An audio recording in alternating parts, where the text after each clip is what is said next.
You call this a gift? Emily yelled at me, hurling the box straight at my face with a strength I never thought she had, especially against her own mother. The cardboard smacked my left cheek and dropped onto the floor with a heavy thud that echoed through the living room, while Jason sat back on the couch with a smug grin. The guests froze, staring in disbelief at what had just happened.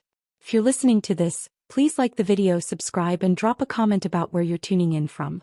Mom, after everything we've done for you, you give us this piece of junk?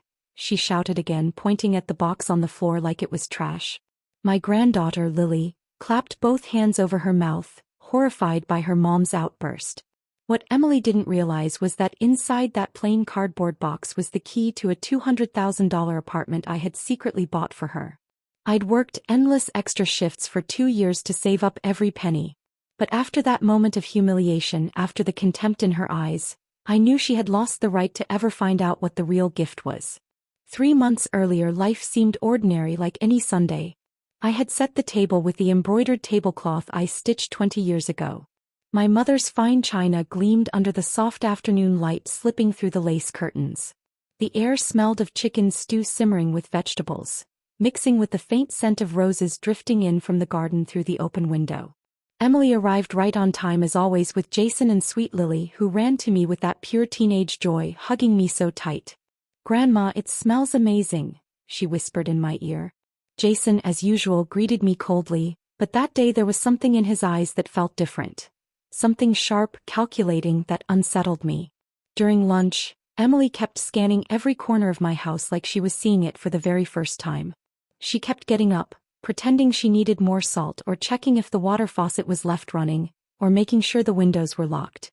But I watched her closely, noticing how she lingered near the antique furniture, touched the silver picture frames, even peeked into drawers she pretended she had just shut. Finally, she sat back down, filled her wine glass to the brim, and said, "This house is too big for you, Mom. At your age, you need peace, not so many responsibilities."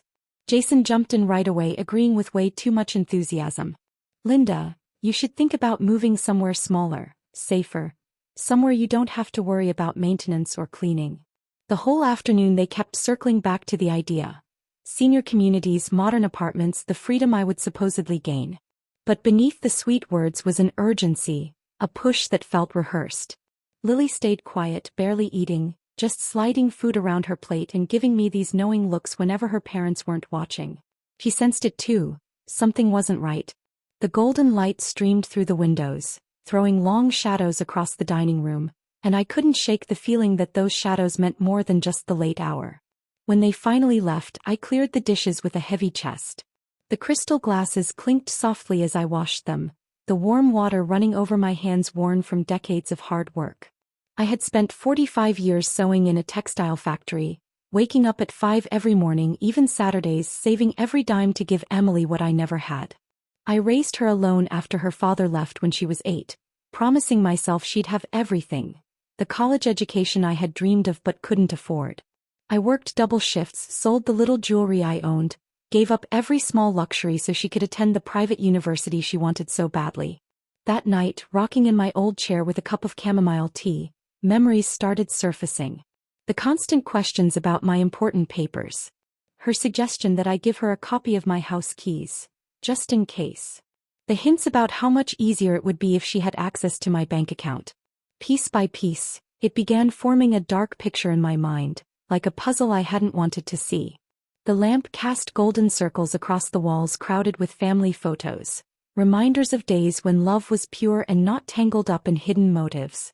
In the weeks after that unsettling Sunday, Emily's visits became more frequent, more deliberate.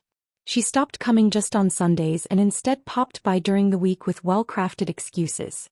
"I was just passing by after work," or "I stopped at the market nearby and thought I'd say hello." But I saw the pattern. She always brought Jason, who would drift from room to room while she distracted me with small talk about my health, my medication, my routines. He pretended to flip through books in my library, but I caught him snapping photos of the titles, like he was estimating their worth. His eyes scanned everything like a professional appraiser. One Tuesday afternoon, as I stirred sugar into my coffee, I heard Jason outside, whispering on the phone. The wind carried pieces of his words. "The house is in great condition, antique furniture worth a fortune. She has no idea what she really owns. My chest tightened, but I kept my hands steady, pretending not to hear. When he came back inside, he smiled with fake warmth and said, "Linda, you have a beautiful home. Really beautiful." His hand brushed the surface of the piano I had bought with my very first full paycheck 40 years ago. Emily walked back from the bathroom holding one of my prescription bottles, her brow furrowed. "Mom, these pills expired 3 months ago," she scolded, waving the bottle like proof of my carelessness. "This is dangerous. You could have a crisis and no one would know." Jason nodded gravely, adding, "Living alone at your age is risky, Linda. What if you fell in the shower? What if your heart gave out in the middle of the night?" Their words dripped with fake concern, but I could hear the push behind them like lines they had rehearsed. It made my skin crawl. That afternoon, Lily came straight from school, her backpack dragging her shoulders, her uniform wrinkled. She hugged me like she always did, but I caught her watching her parents with a puzzled, uneasy look. During our snack, while I poured tea and set out a plate of homemade cookies, Lily finally broke the heavy silence. "Dad, why are you taking pictures of Grandma's things?" The question landed in the middle of our small talk about the weather like a grenade. Jason's face turned bright red and he stumbled through excuses about preserving family memories and keeping history alive. Emily jumped in right away, her voice sharp but sweet. "Your father just wants photos of Grandma's house for the future, for when she's not with us anymore." But Lily wasn't buying it. She looked at me with those sharp, knowing eyes she'd inherited from my side of the family, and in that moment I understood she sensed something was off. That night, after they left, I decided to go through every spot Jason had been snooping around. I opened every drawer, checked each shelf, and carefully looked over the papers I kept in my desk. Nothing was missing, but I could tell things had been moved. The solid oak desk drawers were just slightly misaligned, like someone had opened and shut them in a rush. The house deed, my will, the property papers, everything was there, but in a different order than I remembered. Subtle, almost invisible, but I knew every inch of my own home. Paranoia began creeping in like a poisonous vine. Every creak in the night jolted me awake. Every unexpected call made my heart race. Every unannounced visit left me uneasy. I started hiding my important documents in new spots every few days. I slipped my will between the pages of an old cookbook. I tucked the deed into a shoebox in my closet. I slid my bank certificates under the mattress.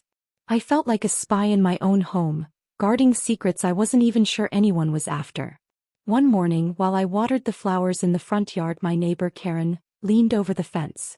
"Linda, I saw your son-in-law measuring the front of your house yesterday," she whispered, glancing around as if she were passing state secrets. "He had a tape measure and a notebook. He was writing everything down." My hands shook so badly that water spilled all over the pink petunias I had planted in the spring. "Are you sure, Karen?" I asked, my voice barely steady. "Completely sure," she said. And he wasn't alone. There was an older man with him in a suit. He looked professional, maybe an appraiser or an architect. That hit me like a slap in the face. Jason wasn't just snooping inside anymore. He had actually brought in a professional to assess my whole property. The garden I had cared for over decades, the house I painted and repaired with my own 2 hands, the home where I had raised Emily and planned to spend my final days. All of it was being catalogued like merchandise. This wasn't just suspicion anymore. It was real. The cruelest confirmation came from Lily herself. She showed up at my door one Wednesday afternoon, her eyes red and swollen from crying. She was trembling like a leaf in the wind. "Grandma, I have to tell you something really serious," she whispered, carefully closing the door as if someone might be listening. She sat on the edge of the sofa, twisting her hands nervously, searching for words. "I overheard my parents last night when they thought I was asleep. They're planning to put you in a nursing home so they can take your house." Her words sliced through me like knives. "Dad already talked to a lawyer," Lily went on, her voice breaking. "He said they can claim you're mentally incompetent because you live alone and sometimes forget little things, like your keys or locking the door." Every word hit like a dagger. Jason had been documenting my every slip, every time I paused to remember a name, every time I repeated a story. Things I thought were normal for a 67-year-old woman, he was twisting into proof of dementia to show a judge. "And Mom already picked the place where you'd live," Lily added, wiping her tears with the sleeve of her school sweater. "It's awful, Grandma." Tiny rooms that smell like chemicals, old people just sitting in front of a TV all day never talking. They already put down a deposit. I heard Mom on the phone. She said once you're committed they can sell the house fast, because buyers don't want properties with someone still living inside. The room spun around me. My own daughter, the little girl I had nursed through sickness, comforted during nightmares, carried to the hospital with pneumonia when she was 5, was now plotting to steal not just my home but my freedom and my dignity. Jason, the man who had pretended to respect me for 15 years of marriage to Emily, had been carefully building a legal case to declare me unfit. It was a plan, perfectly rehearsed, meant to strip me of everything I had built with decades of sweat and sacrifice. "But there's more, Grandma," Lily whispered, glancing at the window, terrified her parents might appear. "Dad already has a buyer lined up. It's a developer. He wants to tear down your house and the 2 next door and put up an apartment building." The irony nearly broke me. They didn't just want my house. They wanted it destroyed, erased, turned into profit. Every wall that had seen Emily's first steps, every window I had stood by waiting for her to come home from school, every corner where we'd laughed and cried, all of it would be reduced to rubble. That night I couldn't sleep. I wandered the house in my pajamas, running my fingers over furniture, photos, objects, each one a piece of my life's story. The piano where Emily had learned to play Christmas carols. The dining room where we celebrated her birthdays. The rocking chair where I held her when her father left us. To them, these treasures were just numbers on an appraisal sheet. I stopped in front of the hallway mirror. I saw an old, tired woman staring back. But her eyes, my eyes, burned with a determination I hadn't felt in years. And at dawn I made a decision. I slipped into my best navy blue suit, the one I kept for special occasions. I combed my hair carefully that morning and walked down to the bank where I'd kept my account for more than 30 years. "Mrs. Linda, what a pleasure to see you," greeted Sarah, the branch manager who had practically memorized my financial history. "I need to make a very important transaction," I said firmly, laying all my documents on her desk. "I'm buying an apartment and I need this to be done in complete secrecy." For the next 2 hours, Sarah and I went over real estate listings together. We found a beautiful 2-bedroom apartment downtown, overlooking the park and close to every service I might need. The price was exactly $200,000, the same amount I had saved over the last 5 years working extra shifts and selling jewelry I no longer wore. "It's perfect for someone ready to start fresh," Sarah said as she prepared the paperwork. She had no idea that I was plotting the quietest and most effective revenge of my life. That same afternoon I signed all the documents, my pen gliding over each line with deep satisfaction. The apartment was to be registered in Emily's name, a surprise birthday gift I had planned for next month. I'd imagined her opening a small box, discovering the key inside, her face lighting up with joy, believing for a moment that her mother, the woman she thought she could manipulate, had bought her an entire property. But after learning her true intentions, that gift became the perfect tool for a lesson she would never forget. Over the next few weeks, my plan unfolded exactly as I had hoped. Every time Emily and Jason visited, I pretended to be more confused and fragile than I really was. "Oh dear, where did I put my glasses?" I'd murmur while they dangled from a cord around my neck. Or, "Did we already have lunch?" when we had finished eating only 10 minutes before. He dutifully took notes on his phone, convinced he was building a solid record of my supposed mental decline. What he didn't realize was that every slip, every pause, every mistake, was deliberate. A performance feeding his false confidence while I prepared my counterattack. Emily increased her visits too, showing up almost every day with a new excuse. "Mom, I came to organize your medications," she'd say while methodically sorting my medicine cabinet, counting pills, checking expiration dates. "You need to be more careful, you could take the wrong dose." I'd nod gratefully, playing the part, while I watched her discreetly photograph every bottle. It was all for her case file, to prove my incompetence to the authorities.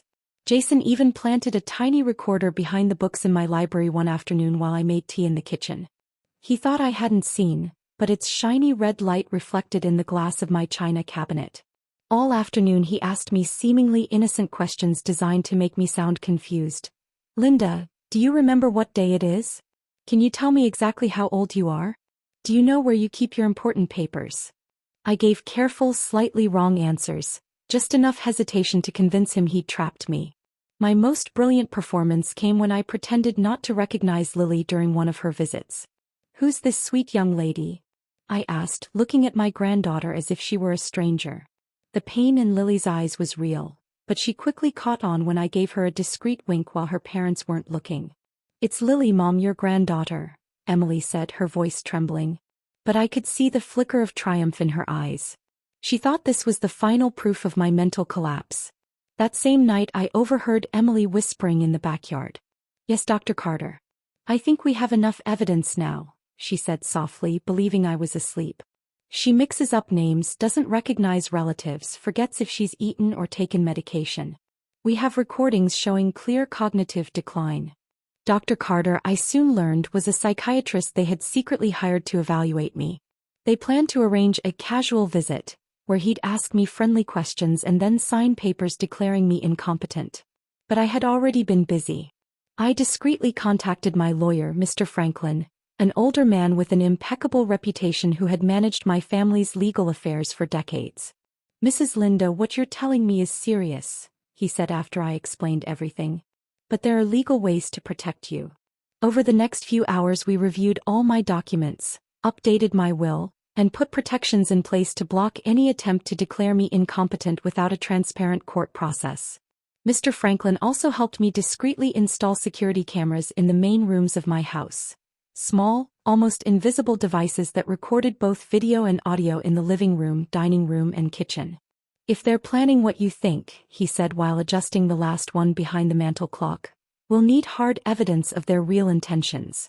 These recordings will prove you're perfectly sane and that they're the ones acting fraudulently." The trap closed perfectly when I managed to get Jason to confess without realizing it. During a family dinner, I staged an especially dramatic episode of confusion, asking over and over where I was and why so many strangers were in my house. Jason, believing I was lost, leaned toward Emily and whispered, "This is it. Tomorrow we'll call Dr. Carter for the official evaluation. With this episode on record, no judge will doubt she needs immediate institutional care." He didn't know my cameras were capturing every word, every gesture, their premature celebration. But the worst revelation came when I overheard Emily on the phone with the developer. "The house will be ready for demolition in 2 months at most," she promised him. "Once we commit the old woman, we can proceed with the sale immediately. She won't have the legal capacity to object." The agreed price was $800,000. Money Emily and Jason planned to split after paying for the care home, where they wanted to lock me away. My home, my refuge, my sanctuary for decades, had been reduced to nothing more than a business transaction, discussed with the cold detachment of people pricing out merchandise. That night, while Emily and Jason quietly celebrated what they thought was their imminent victory, I sat in my favorite rocking chair, sipping chamomile tea, and for the first time in weeks I smiled. In my hands I held everything I needed: the recordings, the updated legal documents, and most importantly, the key to the $200,000 apartment I had bought for Emily. The gift that had once symbolized the deepest expression of a mother's love was now the sharpest instrument of justice I could imagine. Emily's birthday came like a storm I'd been waiting for. I had planned every detail carefully, knowing this afternoon would be the perfect stage. I invited everyone. My sisters Anna and Margaret, my cousins, the neighbors, even some of Emily's co-workers she had mentioned before. I wanted witnesses. Lots of them. "It's a special celebration," I told everyone. "I'm giving my daughter a gift she'll never forget." And I wasn't lying. The dining room had never looked more elegant. I spread out the lace tablecloth I'd embroidered for my wedding, set the porcelain china I inherited from my mother, and polished the crystal glasses I reserved for the most important occasions. Fresh flowers from my garden filled every corner with the sweet fragrance of roses I'd cared for over the years. Everything radiated warmth and love, as though it were a true celebration, not the carefully crafted stage for the revelation I had prepared. Emily arrived glowing, wrapped in a new dress she had no doubt bought with the money she already imagined she'd get from selling my home. Jason followed close behind, wearing that polished, false smile, greeting guests as though he were the host. "Linda has prepared something very special for Emily," he told anyone who would listen. "It's amazing how a mother always thinks of her children, no matter their age." His voice carried an irony only I could truly recognize. Lily showed up straight from school, still in her uniform, hugging me with the quiet complicity we had built in recent weeks. She knew something was about to happen, though not the full extent of my plan. During dinner, I kept up the performance of a proud, loving mother. I shared stories from Emily's childhood, spoke about her accomplishments, and told everyone how much joy it gave me to see her grow into a successful woman. The guests smiled warmly, remarking on how lucky she was to have such a devoted mother. Jason, of course, recorded on his phone, thinking he was collecting more evidence of my decline, probably convinced my emotional stories were proof of senility. When the time for gifts came, anticipation filled the room. The guests had brought jewelry, perfumes, flowers, books. But all eyes turned to me, waiting to see what I had prepared. "My gift is special," I said, stepping toward a small brown box I had set aside on a side table, wrapped simply with a golden ribbon. "It's something I've been planning for a long time. It represents all my love for you, my daughter." Emily took the box, her smile thin, her eyes already showing disappointment. She weighed it in her hand, noticed how light it was, how plain the wrapping looked, and her excitement faded into indifference. "Thanks, Mom," she muttered flatly, holding the box like an obligation instead of a blessing. Jason leaned closer, his curiosity sharp, while the other guests leaned forward in anticipation. "Go ahead, dear. Open it," I said gently. "I think you'll be very surprised." Emily slowly untied the ribbon, trying to hide her irritation. She lifted the lid and frowned. Inside lay only a small golden key resting on soft cotton. "A key?" she asked, her tone edged with annoyance. "Mom, what's this supposed to open?" "It's the key to your new apartment," I answered calmly, savoring the ripple of confusion moving through the room. "I bought a $200,000 apartment downtown, fully furnished, overlooking the park. It's yours, my daughter." Silence filled the dining room so thickly that you could hear the clock ticking on the wall. Emily stared at the key as though she couldn't comprehend it. Jason's face drained of color. Guests murmured in awe, marveling at the extraordinary generosity of the gift. But Emily's expression twisted into something ugly, annoyance, even anger, as though my gift were a burden, not a blessing. "Mom," she snapped, "I didn't ask for an apartment. I don't need one. Why would you spend so much money without even talking to me first?" Her reaction was exactly what I had expected and dreaded. To her, my love wasn't a gift. It was an obstacle to her plans. She pressed on, her voice sharper. "And how do we even know this is real? Do you have the documents? Is it legal?" Jason nodded beside her, eager to support her doubts, suggesting that I'd been duped in a real estate scam because of my declining mind. Just as I'd predicted, instead of gratitude, they twisted my gift into proof of my supposed incompetence. The tension grew heavy. Guests shifted uncomfortably, exchanging confused glances. My sisters Anna and Margaret looked stunned, unable to understand such a reaction to such a gift. "Sweetheart," Anna finally said softly, "your mother just gave you a $200,000 apartment. Don't you think you could at least thank her before doubting her ability?" my cousin Margaret asked sharply, glaring at Emily. But my daughter, feeling Jason's support behind her, had grown bolder. "Auntie, you don't understand," she replied, her tone dripping with exasperation. "Mom has been so confused lately. She forgets important things, gets disoriented. Sometimes she doesn't even recognize people. She's not capable of handling that kind of money." Out of the corner of my eye, I noticed Jason quietly pulling out his phone, no doubt to record the conversation as fresh evidence of my supposed decline. "We've been worried about her financial security for months," he added with fake concern. "These kinds of impulsive decisions just confirm our fears." That was my moment. I stood slowly, walked to the cabinet, and returned with a thick folder of official documents. I placed it firmly on the table, the sound echoing in the silence. "Here is all the paperwork, dear," I said calmly. "The deed to the apartment, ownership certificates, payment receipts. Everything signed, notarized, and legally verified by my lawyer." Jason's confident smirk faded as he flipped through the documents, his face draining of certainty. "As you can see," I continued in a steady, firm voice, "my mind is perfectly sound. I went to the bank myself. I reviewed options, negotiated prices, and signed every contract after carefully reading each clause. These papers confirm every word I've said. Recent dates, clear signatures, legal transactions. The apartment is registered in your name, Emily. It's yours with no strings attached. But instead of joy, panic crept across her face. I saw it instantly.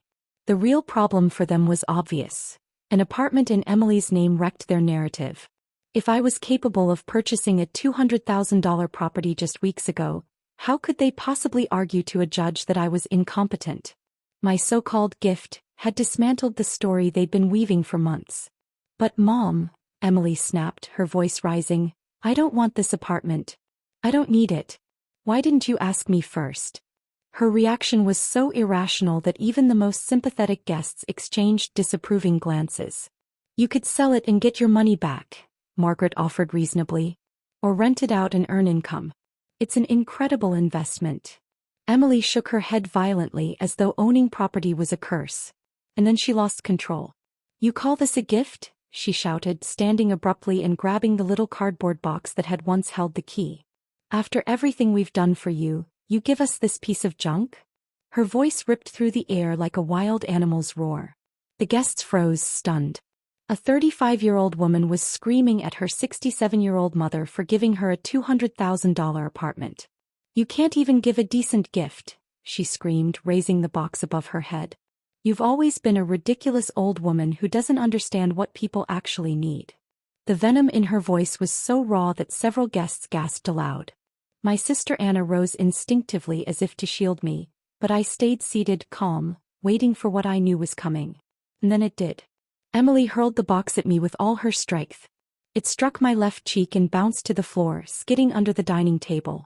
The silence afterward was crushing, as though time itself had stopped.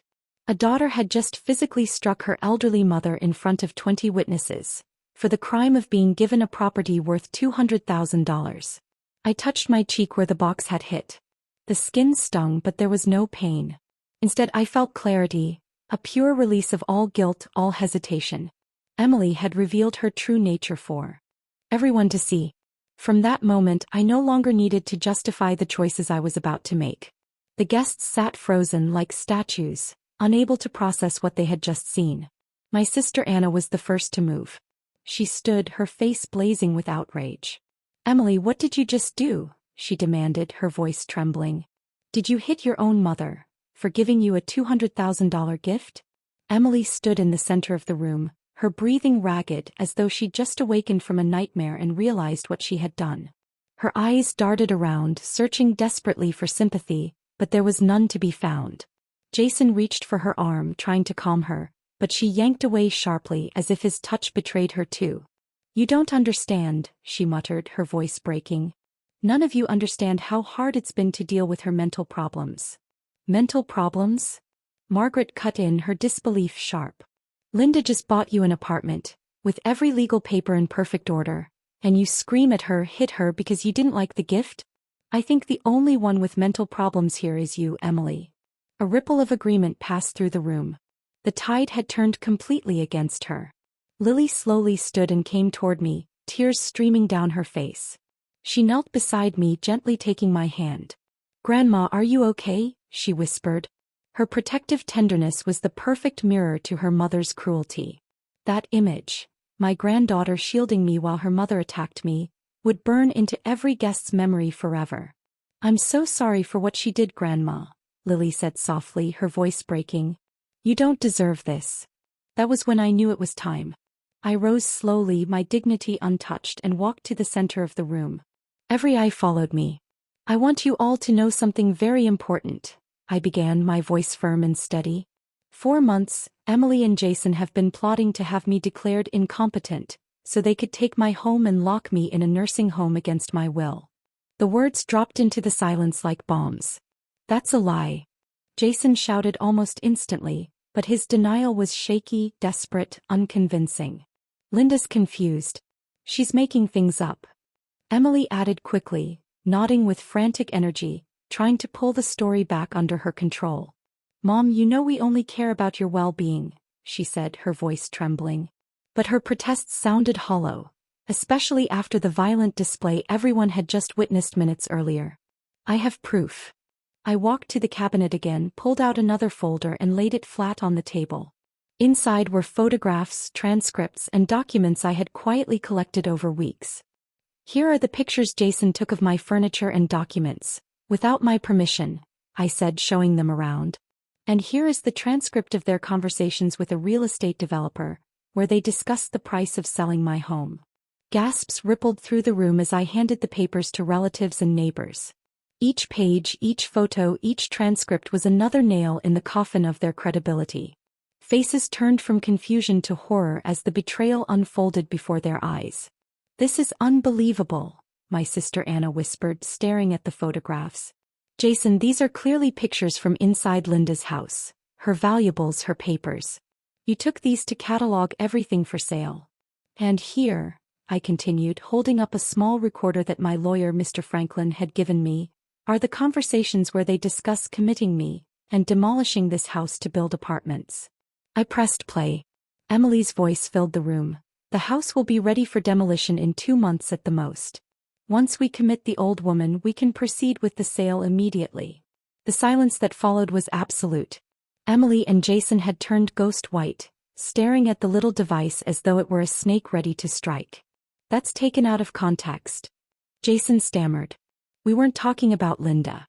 We were describing a movie we saw." His excuse sounded so ridiculous even he didn't seem to believe it. The evidence was undeniable. "Tao, you see," I said, looking around at every shocked face, "why Emily reacted the way she did about the apartment. She wasn't angry because of the gift. She was angry because she lost her plan. He wanted my house, my money, my freedom. But the fact that I bought her that apartment proves I'm perfectly sane and capable of making major decisions. Her whole scheme collapses with that one fact." The logic was clear and everyone saw it. Lily stood up, her young face pale with disgust as she turned to her parents.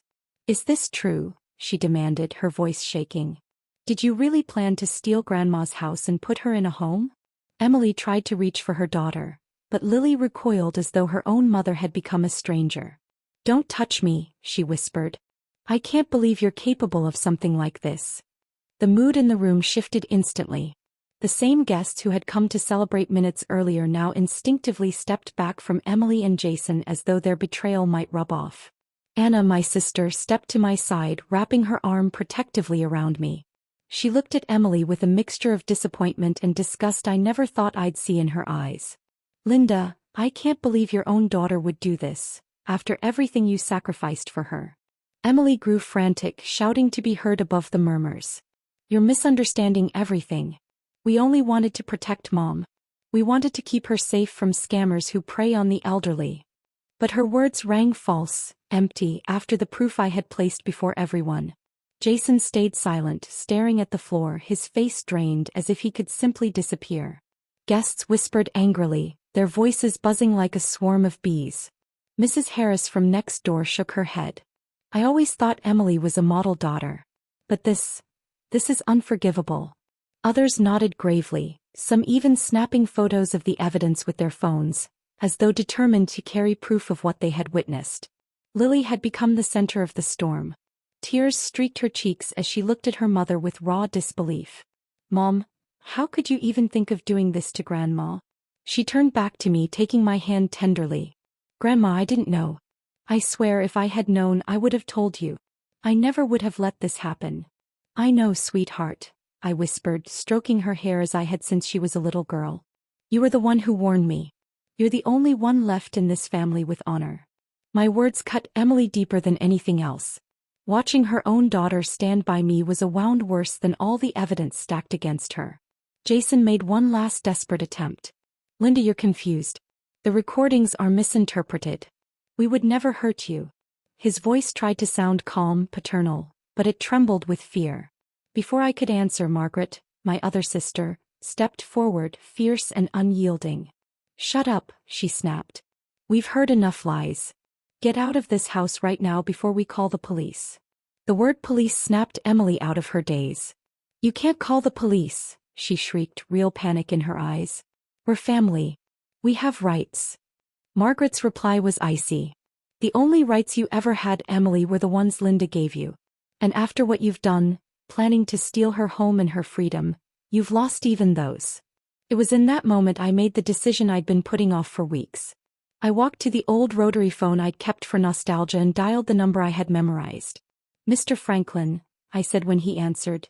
"Yes, it's Linda. I think it's time to execute the changes we discussed for my will." The room fell silent, the weight of my words sinking in. "I want Emily and Jason completely removed from my estate," I continued, staring directly at my daughter as I spoke. "All my assets, properties, and savings will go to my granddaughter Lily when she turns 25. Until then, everything will be managed by a trust under your care." Each word struck like a hammer, nailing shut the coffin of Emily's ambitions. Her reaction was immediate. She collapsed onto the sofa as if I had physically struck her, sobbing into her hands. "You can't do this," she cried between gasps. "I'm your daughter. I'm your only daughter." But it was too late. She had chosen betrayal and greed over love and trust. Jason tried to reach for the phone, but my sister Anna and several cousins quickly stepped between us. "Don't you dare touch her," one of them warned. "You've done enough harm for one lifetime." The protection of my family and neighbors wrapped around me like armor. They had seen the truth and they believed it. "And one more thing," I said into the phone, my voice steady and strong. "I want immediate legal safeguards put in place. From now on, no one can challenge my competency unless 3 independent psychiatrists and a full court process agree. That's my insurance against any future schemes." When I hung up, I turned to Emily. "The apartment I bought for you is still yours," I said, my tone calm but firm. "It is my final gift as your mother. But from this moment on, you have no claim on my house, my assets, or my future." Tears poured down her face. She knew her fate was sealed. The days that followed unfolded in a slow, surreal quiet. Emily and Jason tried to call over and over. I let the phone ring until it went to voicemail. Their texts I deleted without reading. Their letters went straight into the trash. Silence became my most powerful weapon, stronger than any argument. Lily, on the other hand, came to visit every afternoon after school. She carried her heavy backpack, her wrinkled uniform, and her shy smile. "Grandma," she said one evening as we baked cookies, "Mom and Dad cry a lot at night. Mom says you're cruel for ignoring her." "Sometimes silence," I told her gently, "is the only dignified response to betrayal. Some things don't deserve words." 3 weeks later, Emily showed up alone at my door. Her clothes were wrinkled, her hair unkempt, her face swollen from sleepless nights. She stood there for minutes before knocking, as if gathering the courage. When I opened the door, for a split second I saw the little girl she once was, the 8-year-old who clung to me when her father abandoned us. But then the memory of what she had planned for me returned. "Mom," she whispered, voice cracking. "We need to talk." I stood in the doorway, not letting her inside. "We have nothing left to say, Emily," I replied evenly. "You said everything you needed to the night you threw that box in my face in front of 20 witnesses." Her tears started again, but they no longer moved me. "I was confused," she sobbed. "Jason convinced me it was for the best, that you really needed care." She tried to touch my arm, but I pulled away instinctively. "Please, Mom, forgive me. Put me back in your will. I'll take care of you like I'm supposed to." Her words sounded rehearsed, her regret born not from guilt but from losing her inheritance. "The apartment is still yours," I reminded her. $200,000 I spent when I believed you loved me. That's more than many mothers give in a lifetime." "I don't want the apartment," she cried, her voice breaking. "I want things back the way they were. I want to be your daughter again." But I knew better. She had crossed a line there was no return from. The months that followed were the most peaceful of my life. Without Emily and Jason's manipulations, my house once again felt like a sanctuary. When Lily turned 18, she officially moved in with me, filling the home with warmth and laughter. She studied literature at the university, worked part-time at a bookstore, and still found time to sit with me in the garden every evening as the sun dipped low. One crisp October afternoon, while I watered the roses, Lily brought me a certified letter. "It's from Mom's lawyer," she said with worry. I opened it calmly. Emily had sold the apartment I gave her and spent every dollar hiring lawyers to overturn my will. But Mr. Franklin had done his work flawlessly. My decisions were legally irreversible. "What does it say, Grandma?" Lily asked. "It says your mother has finally learned that actions have consequences," I told her, folding the letter neatly. "She wasted $200,000 trying to undo what she herself destroyed. Now she has nothing, not the inheritance, not the gift. It was a justice more poetic than I ever could have planned. Winter came quietly, laying a blanket of snow over the garden, making everything pure again. Lily and I built new routines. Chamomile tea in the afternoons, reading by the fire, long talks about love and life. She shared her dreams of becoming a writer, her hopes for the future. I shared the lessons I had carried through a lifetime of work and sacrifice. And betrayal survived. One January night as I made tea, the phone rang. It was Jason. His voice was broken, desperate. "Linda. Emily is in the hospital. She had a breakdown after losing everything." I listened without emotion. "I'm sorry for her," I said quietly, "but those are the consequences of her own choices." Then I hung up and returned to my tea, feeling a peace so deep it almost startled me. That night, as I sat in my rocking chair watching the snow-covered roses sleep in the garden, I felt love filling the house. Real love, not the manipulative version I had endured for so long. Lily was upstairs studying, her lamp glowing warmly down the hall. My home was safe again. Thanks for listening. Don't forget to subscribe, and if you've been through something like this, share your story in the comments.